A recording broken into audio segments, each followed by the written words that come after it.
बिस्मिल्लाहिर्रहमानिर्रहीम। अस्सलाम वालेकुम नाज़रीन। रेड जोन से मैं हूं अली रज़ा अलवी और मेरे साथ मौजूद हैं जनाब मज़हर बरलास। ख़वातीन हज़रात, आपकी खिदमत में इस्लाम हस्ब साबक हस्ब रवायत पाकिस्तान के लिए दुआ। अल्लाह ताला हमारे इस अज़ीम वतन को सलामत रखे, ये वतन तरक्की करे, यहाँ खुशहाली हो और अल्लाह करे यहाँ गुरबत व अफलास का ख़ात्मा हो।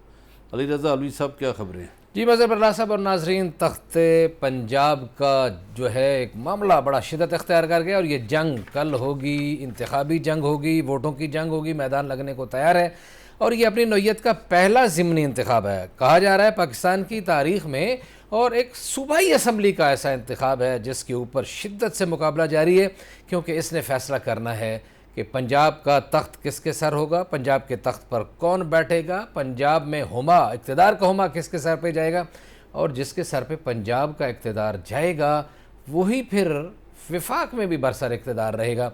अगर कोई गड़बड़ हो जाती है, PTI वहाँ आ जाती है, चौधरी परवेज़ इलाही वज़ीर आला बनते हैं, तो फिर यकीनी तौर पर ऐसे हालात पैदा हो जाएंगे कि वफाक में भी मुस्लिम लीग नून और उनके इत्तेहादियों को अपनी हुकूमत को बरकरार रखने में मुश्किलात का सामना करना पड़ेगा।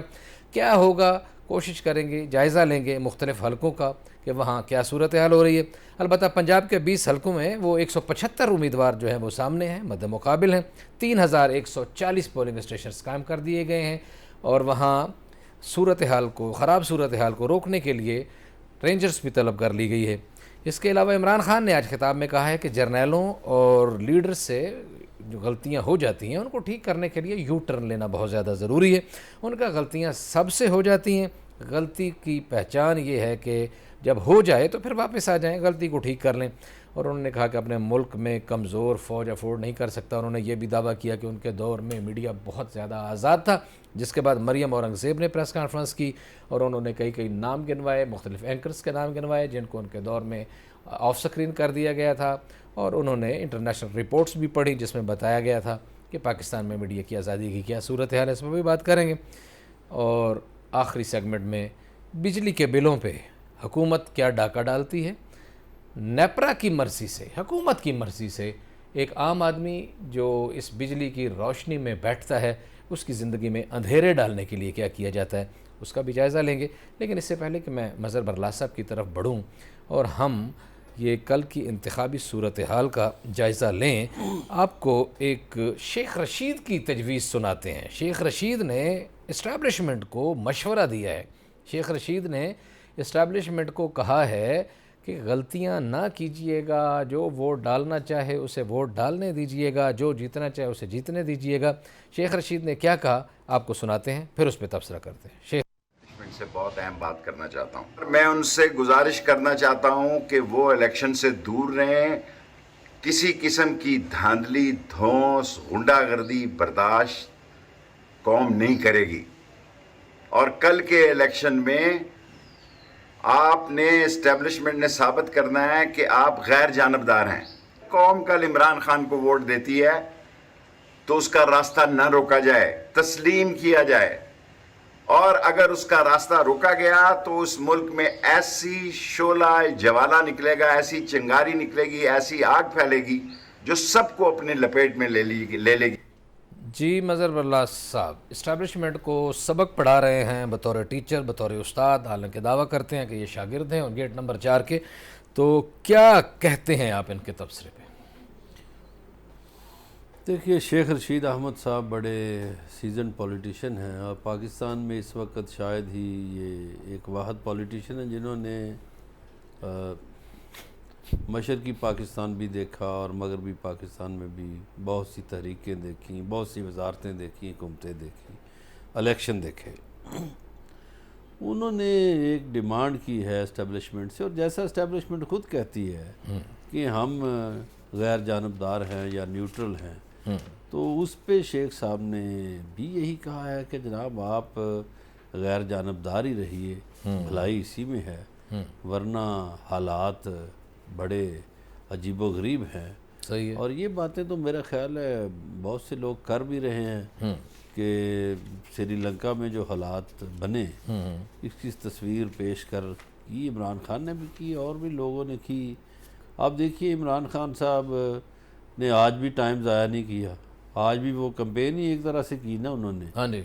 उन्होंने एक सेमिनार से खिताब किया, और फिर अभी शाम में वो सोशल मीडिया में लोगों के सवालों के जवाब दे रहे थे। जी हाँ, ट्विटर की स्पेस और पे थे। इसमें उन्होंने ये फरमाया कि हमारे पोलिंग एजेंट्स को पैसों की ऑफ़र हुई है। अब या तो देखिए वो पोलिंग एजेंट सामने आ जाएं और बताएं कि हमें किसने ऑफ़र की है, और फिर तो कोई उसका नतीजा निकले या इलेक्शन कमीशन उसमें कोई एक्शन ले। तो अगर कोई पोलिंग एजेंट सामने ही नहीं आता और ये नहीं बताता कि मुझे फ़लाँ ने ऑफ़र की है, तो फिर इसका क्या सद्देबाब हो सकता है। बाकी शेख रशीद अहमद साहब की बात दुरुस्त है। देखिए इलेक्शन कोई भी हो, किसी का भी हो, इलेक्शन साफ शफाफ होना चाहिए, धांधली नहीं होनी चाहिए, मार कुटाई नहीं होनी चाहिए, ठीक हो गया। और लोगों को पोलिंग स्टेशनों पर हरासा ना किया जाए। आपने पोलिंग एजेंट्स की बात की है, तो फिर अपने मौजू की तरफ बढ़ने से पहले मैं एक बात और करूंगा कि इमरान खान ने दावा किया था कि ये खामोशी से खुफिया मिलते हैं चीफ इलेक्शन कमिश्नर। तो इलेक्शन कमीशन से उसकी तरदीद आई और एक अजीब व ग़रीब तरदीद आई। उन्होंने कहा कि हम पूरी ज़िंदगी में मरियम से, हमज़ा से, शहबाज शरीफ से कोई मुलाकात नहीं हुई। अलबत्ता चीफ इलेक्शन कमीशन के दफातर सियासतदानों के लिए खुले हैं, कोई आके दफ्तर में मिलना चाहे तो मोस्ट वेलकम। अलबत्ता ये कहा गया कि इमरान खान ने कोशिश की, खुफिया मुलाकात की, जिसको मुस्तरद कर दिया गया। अब देखिए ये फिर से वही बात है कि जैसे मैंने अभी पोलिंग एजेंट्स की बात की, अब उसमें इमरान खान साहब कहते हैं कि ये मिलते रहे हैं, हफ्ते में वो कहते हैं 3 दिन लाहौर में गुजारते हैं, और इलेक्शन कमीशन तरदीद कर रहा है कि हम तो कभी हमज़ा से या मरीम नवाज से मिले नहीं, और उन्होंने ही एक तरह से इल्ज़ाम इमरान खान पे लगा दिया है कि उन्होंने कोशिश की है खुफिया तरीके से मिलने की। तो इसके इन सब बातों के मेरा ख्याल है एविडेंस होने चाहिए, जैसा मैंने पहले अर्ज़ किया पोलिंग एजेंट्स के हवाले से। इसी तरह आपको याद है कि ये सरकारी जो तर्जमान हैं, बहुत दफ़ा हमारे प्रोग्रामों में भी ये बात होती रही, नैब के तर्जमान कई दफ़ा ये बातें करते रहे। पिछले दिनों आपको पता है एक FIA का मसला हमने उठाया, तो वो तर्जमान की जो प्रेस ब्रीफिंग थी या प्रेस नोट था जो प्रेस रिलीज़ जारी की गई, उसमें हक़ाइक़ ही नहीं थे जी हाँ। और ज़बान भी दुरुस्त नहीं थी। तो मेरा ख्याल है ये तर्जमान अपनी बेचारे ड्यूटी करते हैं, चले करते रहें। सही, अपनी ड्यूटी करते रहें। लेकिन इस हवाले से फवाद चौधरी ने भी एक नया इल्ज़ाम दाग दिया है। ये तो पहले चीफ इलेक्शन कमिश्नर को निशाने पर रखा हुआ पूरी पाकिस्तान तहरीक इंसाफ ने, और ख़ास तौर पर इमरान खान बार बार चीफ इलेक्शन कमिश्नर को नाम ले के कहते हैं, बल्कि सिर्फ एक चीफ इलेक्शन कमिश्नर बेचारा ही नहीं, सारे इदारों के जितने भी हैं उनकी जहाँ भी दाव लगा उन्होंने इदारों को सही करके रगेदा है और रगेते रहते हैं। लेकिन आज फवाद चौधरी ने एक मेंबर इलेक्शन कमीशन पे, एक के सिंध से ताल्लुक़ रखने वाले, उन पे उंगली उठा दी और उनके ऊपर एक बड़ा घनौना इल्ज़ाम लगा दिया। फवाद चौधरी ने क्या कहा वो सुनाइए, फिर तबसरा करते हैं।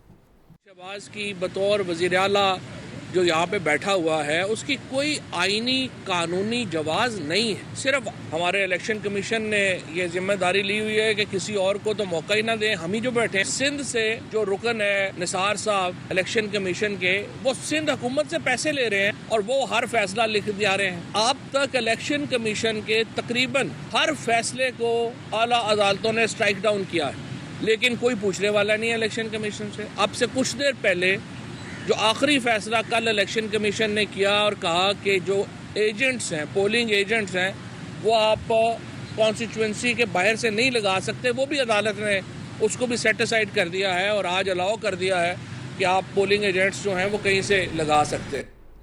जी मज़हर अल्लाह साहब, निसार साहब को अब तो खैर इसका जवाब देना चाहिए, ज़ाहिर है आपका ये मेरा मनसब नहीं है, लेकिन बाहर उन्होंने नाम लेके कहा कि जी जो ये मेंबर है सिंध के निसार साहब, वो पैसे लेते हैं सिंध हुकूमत। नहीं, हम बात कर सकते हैं, पैसे इस तरह नहीं लेते जैसे उन्होंने फरमा दिया है कि जैसे कोई ऐसे ही पैसे ले लेते हैं। वो सिंध हुकूमत के मुलाजिम है। सही। और इस हद तक तो ये बात दुरुस्त है, और इलेक्शन कमीशन को भी कोई ऐसा बंदा वहाँ बनाना चाहिए जो इलेक्शन कमीशन का मुलाजम हो या इलेक्शन कमीशन से पैसे ले, तनख्वाह ले। और चूँकि सिंध में जो बल्दियाती इलेक्शन हुआ है, अली रज़ा साहब उसने बड़े सवालात उठाए हैं, और उसमें देखिए जो हुकूमत की इत्तेहादी जमातें हैं उन्होंने सबसे ज़्यादा रौला डाला है। सही है। उसमें JUI है, बल्कि मौलाना राशिद सुमरो तो पता नहीं कोई तहरीक भी चला रहे थे। इसी तरह MQM है। तो हुकूमती जमातें भी उस इलेक्शन पे मुतमिन नहीं हैं। फिर उसके बहुत से वीडियो सबूत आए, ऑडियो के सबूत आए और इस तरह वहाँ पुलिस के इस्तेमाल के सबूत आए। तो ये इस पे मेरा ख्याल है कि डॉक्टर जो सुल्तान सिकंदर राजा हैं, जो चीफ़ इलेक्शन कमिश्नर हैं, उन्हें गौर करना चाहिए, क्योंकि इलेक्शन कमीशन के किसी भी अमल पर अगर हर्फ आता है तो वो चीफ़ इलेक्शन कमिश्नर पर हर्फ आएगा, क्योंकि वो अदारे के सरबराह हैं। उन्हें सोचना चाहिए और बेहतर बंदोबस्त करना चाहिए। ये बिल्कुल ठीक है जी, सोचना चाहिए, लेकिन मदर बिला साहब एक काम हुआ ही नहीं और उसका इल्ज़ाम धरना ये एक अजीब व गरीब है। लेकिन हम हलकों की तरफ बढ़ते हैं। इलेक्शन की मजमूई सूरत हाल पे आप बताएं जी, ये आपको क्या लगता है? अब आज आखिरी रात है, सुबह इलेक्शन है, कंपेन कल ख़त्म हो चुकी है, लेकिन इलेक्शन कमीशन की जैसा कि आपने कहा वो बाज़ाब्ता कंपेन से हट के ज़ाहिर है ये सोशल मीडिया पे तो सारा कुछ चल ही रहा है। सुबह क्या होगा, कल शाम को हम क्या बात कर रहे होंगे? एक तो ये है कि ये ऐसा लगता है जैसे ज़िमनी इलेक्शन नहीं है जी। ये एक तो इलेक्शन मुहिम इसमें भरपूर रही और उन्होंने दोनों तरफ से, हो सकता है इमरान खान की तरफ से ज़्यादा जलसे किए गए हों, दूसरी तरफ से कम, लेकिन दोनों इतराफ़ ने इलेक्शन का माहौल इस तरह बना दिया जैसे कोई भरपूर मार्का हो। जी, जान और मारी है भी मार्का इसलिए कि जैसा आपने इब्तदाई में ये कहा कि तख्ते पंजाब का फ़ैसला होना है, तो ज़ाहिर है तख्ते लाहौर के बग़ैर तो पाकिस्तान का इक़्तिदार अधूरा रहता है। दुरुस्त है। अब मुझे आप हल्का वाइज बताते जाए तो मैं ये पीपी 158 लाहौर से हम बात शुरू कर देते हैं। यहाँ पिछली दफ़ा अलीम खान जीते थे पीटीआई के टिकट पर, तो अब तो ज़ाहिर है वो मैदान से बाहर हैं। तो अब वहाँ मियाँ अकरम उस्मान हैं पीटीआई के और राना एहसन शराफत हैं पीएमएलएन के। हाँ, इसमें देखिए ये जो मियाँ अकरम उस्मान साहब हैं, इनके वालिद 90 में एमएनए रहे आईजीआई के मियाँ मोहम्मद उस्मान, जी जी, उनके ये साहबजादे हैं और मियाँ महमूद रशीद के दामाद हैं। तो जो राना एहसन साहब हैं पीएमएलएन के, वो पिछला इलेक्शन भी लड़े थे, हार गए थे जी। और इसमें आप देखिए कि ये जो हल्का है ना, ये धर्मपुरा वगैरह, इसमें जो एज हासिल होगा अकरम उस्मान को, वो एक तो अपनी बरादरी का एज हासिल होगा, सही है, और इनकी बरादरी वहाँ काफ़ी तादाद में है। सही है। बाकी मुकाबला है, देखिए कौन जीतता है। ठीक है जी। पीपी 167 लाहौर, चौधरी शबीर गुजर पीटीआई के हैं और नज़ीर चौहान साहब पीएमएलएन के हैं। नज़ीर चौहान साहब आपको पता है पहले जीते थे और पीटीआई से इधर आ गए। हाँ, ये वैसे ये है कि उसको जो राना एहसन साहब को तो मुश्किलात नहीं आई, लेकिन नज़ीर चौहान साहब को कैंपेन में काफ़ी मुश्किलात का सामना करना पड़ा, इसलिए कि लोग वहाँ वो जो मुनहरफ हो गए थे तो उसकी बुनियाद पर उनको लोटा कहते थे। इस तरह के वाक़यात हुए हैं। सही। और शबीर गुजर जो हैं वो भरपूर मुहिम उन्होंने भी चलाई है। पीटीआई के लोगों का ख्याल है कि शबीर गुजर साहब सीट निकाल जाएंगे। अच्छा। लेकिन देखिए दावे दोनों तरफ से हैं। दावा तो तरीके लबैक की तरफ से भी किया जाता है कि हम भी जीत रहे हैं।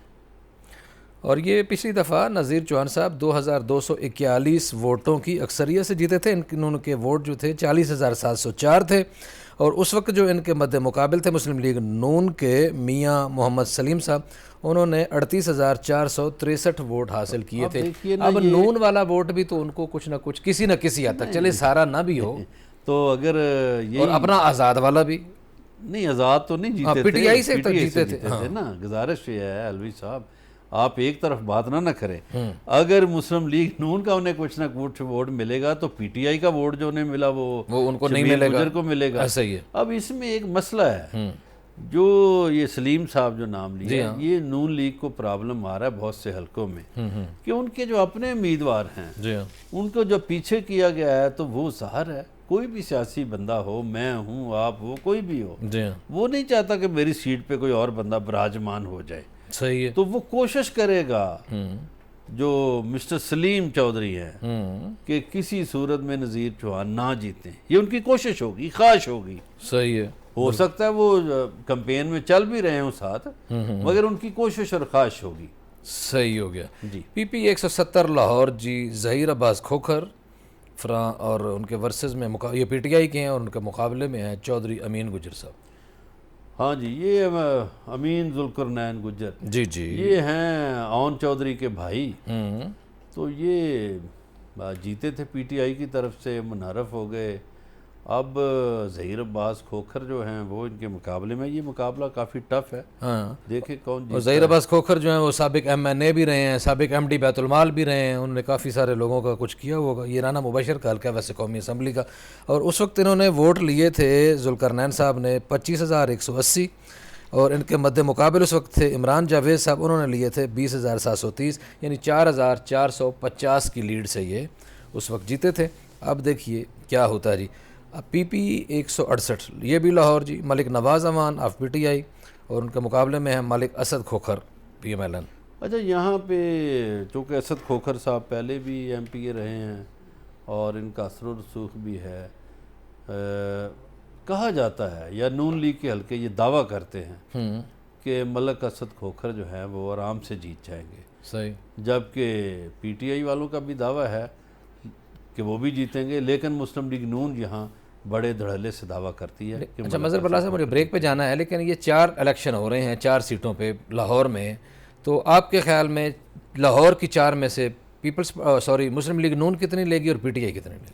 मेरा ख्याल है एक मुस्लिम लीग नून ले लेगी तो 3 PTI ले लेगी। 3 PTI ले लेगी और 1 मुस्लिम लीग नून ले लेगी, ये मज़हर बल्ला साहब का ख्याल है। अभी हम कुछ और हलकों पे भी बात करेंगे और बाकी मौज़ूआत को भी टच करने की कोशिश करेंगे। हमारे साथ रहिएगा, मिलते हैं एक ब्रेक के बाद।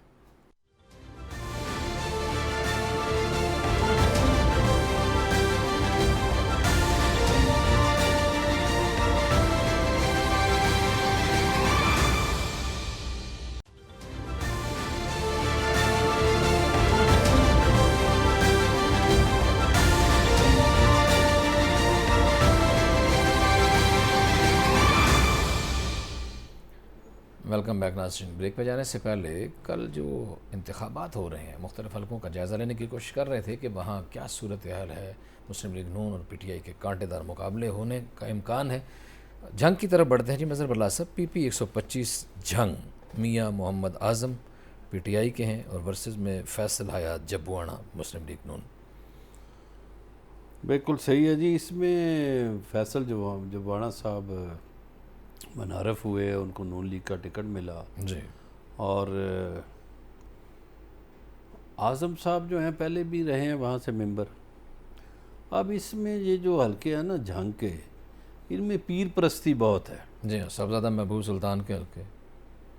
मैं हैरान हूँ, मुझे ये बात सईदा आबदा हुसैन की साहबजादी ने बताई कि वहाँ जो अलीपुर शरीफ है, यानी ये जो सियालकोट में अलीपुर शरीफ है नारोवाल में, जी हाँ, पीर जमात अली शाह साहब का, जी हाँ, उनके मुरीदान की भी बड़ी तादाद है। अच्छा, फिर ये सरगोदा के सियाल शरीफ वाले जो हैं इनके मुरीदान बहुत है। जी हाँ, अच्छा, इसमें मुकाबला है इस सीट पर। ठीक है, मुकाबला इसलिए है कि यहाँ एक आज़ाद उम्मीदवार इफ्तिखार बलोच साहब खड़े हो गए हैं, वो काफ़ी डेंट डाल रहे हैं दोनों को। ठीक है, और गुज़श्ता 2 रोज़ से मखदूम फैसल साले हयात इस हल्के में बड़े सरगर्म हो गए हैं अपने हम नाम की कैंपेन के लिए। हाँ जी, बिल्कुल फैसल के ठीक लिए। है। अब दूसरी सीट जो झंग सिटी की है, जी जी, उसमें कुछ दही हल्का भी है 127। जी। इसमें नवाज़ बरवाना साहब इजीली मेरा ख्याल है जीतेंगे। इसलिए इजीली जीतेंगे कि पहले भी देहातों से वो जीत गए थे, लेकिन उनको शहरी हल्के से शिकस्त हुई थी। अब शहरी हल्के में ये हुआ है कि शेख वकास अकरम जो हैं उन्होंने उनकी हमायत की है, उनकी कैंपेन कर रहे हैं, और शेख वकास अकरम का एक जंग शहर में होल्ड है उनका। ख़ास तौर पर 5-6 यूसीज़ ऐसी हैं जिस पे शेख वकास अकरम का काफ़ी होल्ड है। तो यहाँ मेरा ख्याल है PTI जीत जाएगी। जो मियाँ आज़म वाला है उसमें मेरा ख्याल है कांटेदार मुकाबला है होगा। इसमें असलम बरवाना साहब 790 वोटों से सिर्फ जीते थे आज़ाद की हैसियत से, और अब ज़ाहिर मुस्लिम लीग नून में और 790 का कोई मुकाबला भी नहीं, जैसे आप अभी कह रहे हैं। अच्छा जी, 217 मुल्तान शाह महमूद कुरैशी के ये साथ खुशाब का ना पहले जायज़ा ले लें। मेरा ख्याल जंग खुशाब जी जी, ठीक है जी, जंग के साथ आप खुशाब यहाँ से हो जाए, जी जी, फिर साउथ में जाते हाँ हैं। जी। एक तो ये है कि जैसे बखर में आप देखें कि सईद अकबर नवानी आज़ाद सैयद में जीते थे। जी हाँ, आज़ाद सैयद में जीत कर PTI में शामिल हुए। अब वो मुनहरफ हुए, अब नून लीग का टिकट उनके पास है। ऐसे जो PTI के उम्मीदवार हैं इस वक्त, इरफान उल्लाह नियाज़ी, इरफान उल्लाह नियाज़ी पहले PMLN के उम्मीदवार थे, जी हाँ। अब वो PTI के उम्मीदवार बन गए हैं। मगर यहाँ सईद अकबर नवानी की बरादरी बड़ी मजबूत है।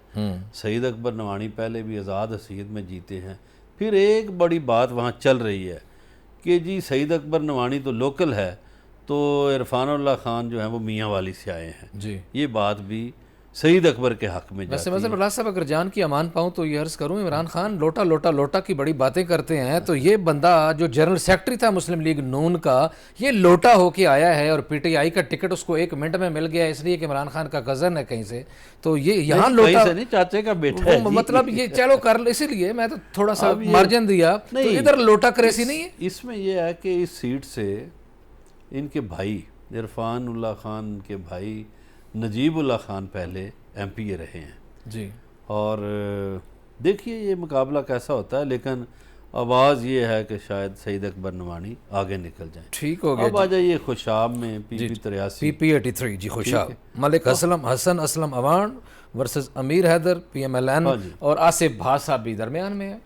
अब ये है कि इसमें इनके भाई जो हसन असलम के हैं, उमर असलम, वो MNA रहे। अब जो लोटे हुए वो तो ग्रामर रसूल संगा साहब हुए, जी जी, उन्होंने अपने भाई को अमीर हैदर को टिकट दिलवा दिया। अब चंद रोज़ से एक वीडियो उनकी चल रही थी कि मेरी तो कोई इज्जत ही नहीं रही, शाकर साहब आप तो मेरी बड़ी इज्जत करते हैं, लेकिन मैं बाहर जाता हूं तो मैं साहब किस चीज़ का, मुझे तो लोग लोटा कहते हैं। हाँ जी, यहाँ जो डंट डाल रहे हैं नून लीग के लिए वो आसफ भा हैं। आसफ भा साबिक वज़ीर भी रहे हैं, MPA भी रहे हैं और वर्कर आदमी हैं। ठीक है। इसके बाद आ जाइए आप पिंडी में जो ठीक है कोटा की सीट है कलर सईदा की, जी जी, इसमें PP7 जो है, इसमें आज़ाद उम्मीदवार राजा सगीर जीते थे, जी जी, राजा मोहम्मद अली के मुकाबले में और शबीर अवान साहब के। जी जी, अब शबीर अवान तो PTI के उम्मीदवार हैं, कर्नल शबीर अवान, जी, ठीक है। तो उसके मुकाबले में राजा सगीर साहब हो गए। राजा सगीर साहब भी कलर सईदा में जलसे में नाराज़गी का इजहार करते रहे।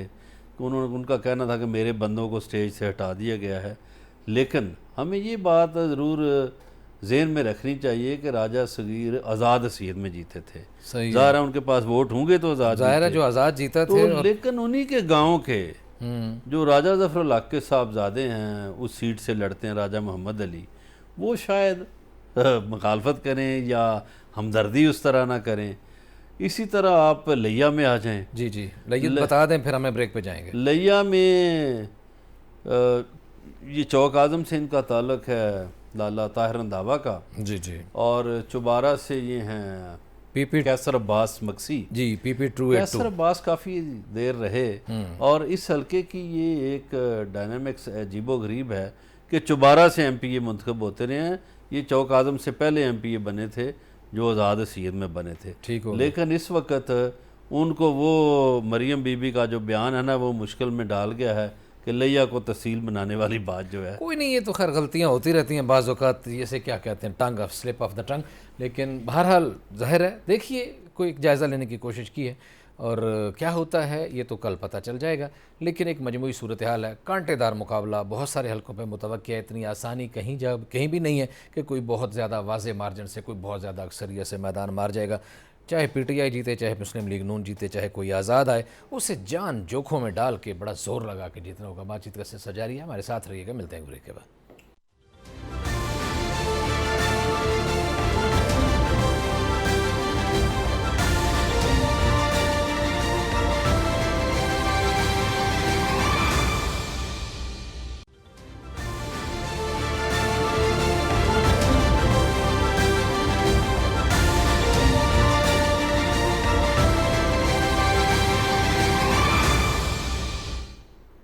वेलकम बैक नाज़रीन। ब्रेक पे जाने से पहले इलेक्शन की सूरत हाल पे बात हो रही थी, पंजाब में क्या होगा, पंजाब में इक़्तिदार का हुमा किसके सर पे बैठेगा। अगली ख़बर की तरफ बढ़ना है और अगली ख़बर ये है कि हुकूमतें सारिफीन की जेबों पे कैसे डाका डालती हैं। ये जो रोशनियों की चकाचौंध है, ये जो ठंडक है इस चीज़ की, ये जो बिजली है, ये बिजली हमें कितने में पड़ती है। ये बिजली हमारा खून, वैसे तो किसी बच्चे को, किसी बड़े को करंट लगे तो खून निचोड़ती ही है, और आपको जला के राख कर देती है। लेकिन ये खामोशी से आपको कैसे जला रही है, ये आपको कैसे करंट मार रही है, ये आपका खून कैसे निचोड़ रही है, तो ये बिल्कुल वाज़ेह है कि एक घर का जो सरबराह है उसके खून से ही ये बिजली चल रही है, और उसका खून निचोड़ने के लिए बिजली की कंपनियाँ कोई कसर नहीं रख छोड़ती। मज़हर बरलाल साहब, मैं आपको बताऊँ कि ये जुलाई 2022 से, हालिया जुलाई से, जिस मौजूदा हुकूमत ने जो करिश्मा दिखाया है और कमाल किया है, 4 रुपये 11 पैसे पर यूनिट इन्होंने वो टैरिफ डिफरेंस के नाम पे डाला है। फिर जनाब 7 रुपये 90 पैसे, यानी 8 रुपये ही का है ना, 7 रुपये 90 पैसे per unit fuel price adjustment FPA। अच्छा, कि अब ये फ्यूल कम भी हुआ है कि अब इसमें पता नहीं इनकी कितनी गैरत जागती है, ये कितना कम करते हैं। फिर 1 रुपये 55 पैसे per unit quarterly tariff adjustment. एक तो एक पर यूनिट 7 रुपये 90 पैसे अलहदा ले रहे हैं फ्यूल प्राइस के नाम पे, फिर इनका क्वार्टरली, इनको फिर कोई मुसीबत मौत पड़ गई, फिर 1 रुपये 55 पैसे उसके ले रहे हैं। फिर ये टोटल मिला के हो गया जी 13 रुपये 55 पैसे। ये तो हो गया जी फ्यूल एडजस्टमेंट। और भी वो वादी नीलम और फलाना और बिजली और ये TV और वो भी मैं उसकी बात नहीं कर रहा, ठीक है ना। जो आप PTV देखते हैं या नहीं देखते वो आपने देने हैं। अच्छा जी, अभी टैक्सेस पे आ जाएं। GST 17% जो मैक्सिमम मार्जिन है वो पूरा ये ले रहे हैं। अच्छा, फिर भी तबीयत साफ़ नहीं हुई, आराम नहीं आया। फिर जनाब इन्होंने इलेक्ट्रिसिटी ड्यूटी के नाम से फिर 1.5%, फिर जनाब FC सरचार्जेस भी हैं। तो ये टोटल कोई मिला मिलू के 32 रुपये 10 पैसे पर यूनिट के हिसाब से कोई बात बन रही है। पिछले दौर में 18 रुपये 55 पैसे हुआ था, ये मार्च से जून 2022 तक 5 रुपये पर यूनिट का उन्होंने रिलीफ दिया पिछली गवर्नमेंट ने, और अभी पता नहीं एक बार का दिया था या हमेशा के लिए दिया था। तो अब ये सूरत हाल जनाब ये है, ये बिजली हमें इतने की पड़ती है, इतने में करंट मारती है और हमारी रगों से इतना खून निचोड़ती है। अब इसमें 2 बातें हैं जी। एक तो बिजली महंगी हो गई है बहुत जी, लोग अफोर्ड नहीं करते, लोगों के बिल डबल ट्रिपल हो गए हैं। और दूसरा ये है कि बिजली आ नहीं रही। जी जी जी जी, लोगों को UPS रखने पड़ रहे हैं जी हाँ, और ज़ाहिर है UPS मुफ्त तो नहीं मिलता, या जनरेटर लगाने पड़ गए हैं, या जनरेटर लगाने पड़ गए हैं। आज ही मैं ना ये जो दिल्ली के वज़ीर आला हैं केजरीवाल जी, केजरीवाल का मैं एक सुन रहा था चीज़, उसने कहा पहले मैं दिल्ली में फ्री बिजली देता था, तो मुझ पे एक तनकीद करते थे जी दिल्ली छोटी रियासत है तो ये फ्री बिजली देता है। तो फिर मैंने बड़ी रियासत में हिस्सा लिया इलेक्शन में, पंजाब जीता। तो अब मैंने ये किया कि पंजाब में मशरकी पंजाब जो है उसमें चूँकि मुझे 92 सीटें मिली 117 में से, जी हाँ, तो उसने कहा मैंने हर ख़ानदान के लिए 300 यूनिट फ्री कर दिया। ठीक है। और अगली बात यह है कि मैं दिसंबर 2022 में जाके पूरे पंजाब की बिजली फ्री कर दूंगा। अच्छा, अब अगर केजरीवाल ये कर सकते हैं तो हमारे हुक्मरान क्यों नहीं करते भाई? ये सबक ही ले लें किसी से। नहीं, किसी नेक काम में भी इंडिया से मुकाबला कर लें भी, चलें ये वो अच्छा काम कर रहे हैं, हम भी पाकिस्तान के शहरियों को कोई अच्छा ही कर दें। अब देखिए ना जी, इंडिया की तो मीशत जो है वो टॉप 10 मीशतों में शामिल हो, 5 में जी, वही टॉप 5 में कर दें। वो इंग्लैंड से आगे निकल गए हैं। जी। अच्छा, IT सेक्टर में वो आगे हैं। अच्छा, ज़राअत जो है हम दावे तो बड़े करते हैं, लेकिन आप अगर मशरकी पंजाब का हमारे पंजाब से मुआवजा करें तो उनकी फसलें ज़्यादा है, जी जी, उनका किसान ज़्यादा खुशहाल है, हालांकि उनके पास रकबा हमारी निस्बत कम है, बहुत कम जी। ठीक है। और उनका पंजाब अपने पूरे इंडिया की तकरीबन 65 to 70% ज़मीन पूरी कर रहा है ज़रूरियात, और हमने अभी कल फिर आज इजाज़त दी है हमें गंदम और चाहिए बाहर से मंगवाने के लिए। सुने कि उनके पंजाब में है क्या? आप जी, जब ये तकसीम हुई 47 में तो हमारे पास 3 डिवीज़न आए, लास्ट मिनट है। रावलपिंडी, मुल्तान और लाहौर, जी हाँ, और 17 अजला थे। उनके पास दिल्ली और जलंधर डिवीज़न आए, 13 अजला थे। उन 13 में भी उन्होंने ये किया कि दिल्ली को अलग सूबा बनाया, हरियाणा को अलग सूबा बनाया, हिमाचल प्रदेश को अलग सूबा बनाया, और पंजाब का बहुत सा रकबा राजस्थान में भी डाल दिया। बिजली की टैरिफ पे ज़रा तो वहाँ थोड़ा सा रह गया।